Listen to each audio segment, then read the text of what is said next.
वैसे तो इंडिया में हर फेस्टिवल ही स्पेशल होता है, मगर रंगों का त्योहार होली सभी के लिए थोड़ा एक्स्ट्रा स्पेशल होता है। तरह तरह की मिठाइयां, ढेर सारे रंग और खूब सारी मस्ती।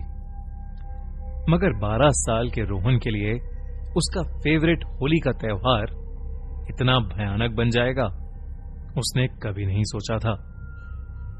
रोहन एक अनाथ आश्रम में रहता था और होली से कुछ दिन पहले ही उसे एक फैमिली ने आकर अडॉप्ट कर लिया था। जब वो रोहन को अपने घर लेकर आए तो रोहन घर के अंदर जाते जाते रुक गया। उसका ध्यान घर के पास वाले गार्डन की तरफ जाने लगा, लेकिन तभी रोहन की नई मॉम ने उसे अंदर बुला लिया।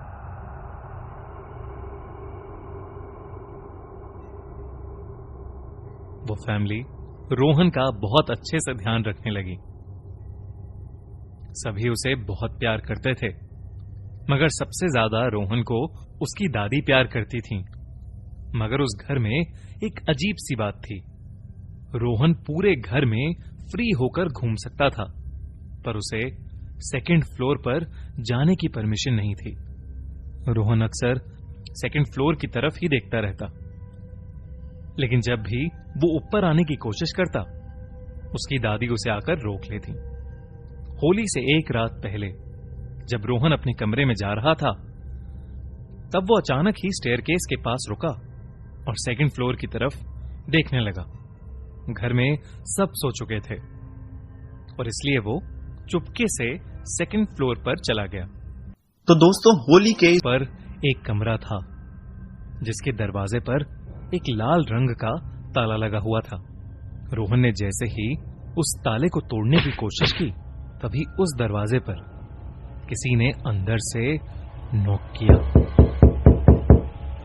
उसके बाद जो उसने देखा, उसके होश उड़ गए। उसके पास में एक बच्चा खड़ा था। उस बच्चे का नीला रंग था और आंखें पूरी तरह सफेद थीं। वो रोहन को देखकर जोर से चिल्लाया और रोहन के अंदर घुस गया। रोहन वहीं बुरी तरह तड़पने लगा और उसे अजीब से दौरे पड़ने लगे, और तभी उसकी आवाज सुनकर उसके मम्मी पापा ऊपर आ गए। उन्होंने उसे उठाकर उसके कमरे में सुला दिया। अगली सुबह होली थी, मगर रोहन का शरीर बुरी तरह बुखार में तप रहा था। रोहन की दादी काढ़ा बनाकर जैसे ही उसके कमरे में गई, वैसे ही रोहन नींद से उठ गया और उन्हें देखकर जोर से चिल्लाने लगा। उसका मुंह उस लड़के की तरह नीला पड़ने लगा और उसकी आंखें सफेद हो गईं। तभी उसकी दादी डर कर सेकंड फ्लोर की तरफ भागी और वो देखकर हैरान हो गईं कि ऊपर वाले कमरे का दरवाजा खुला हुआ है। रोहन भी अजीब सी आवाजें निकालते हुए दादी के पीछे पीछे ऊपर चला गया। रोहन की आवाजें सुनकर उसके मॉम और डैड ऊपर आए, पर जो उन्होंने देखा वो देखकर वो सुन पड़ गए। रोहन जमीन पर गिरा पड़ा था और उसे दौरे पड़ रहे थे, और रोहन के बगल में रोहन की दादी मरी पड़ी थी। रोहन के मॉम डैड को कुछ समझ नहीं आया कि सेकंड फ्लोर पर आखिर क्या हुआ है।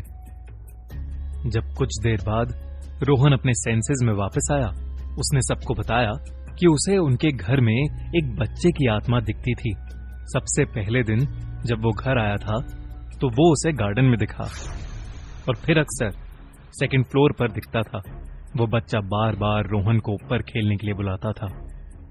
कल रात भी वो उससे बात करने के लिए उसके शरीर में घुसा और उसने बताया कि उसकी दादी शैतान की पूजा करती थी और उन्होंने उसको होली के दिन मार डाला था, और वो अब रोहन के जरिए अपना बदला लेने आया है। ये सब सुनकर रोहन के मम्मी पापा शॉक्ड थे, क्योंकि वो बच्चा जिसकी रोहन बात कर रहा था वो और कोई नहीं बल्कि रोहन के मम्मी पापा का पहला बेटा था,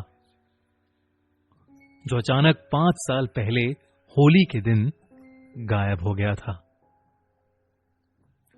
उन्होंने उस दिन के बाद अपने घर में अपने पहले बेटे की आत्मा की शांति के लिए हवन कराया और फिर वो रोहन को लेकर हमेशा हमेशा के लिए उस घर से कहीं दूर चले गए।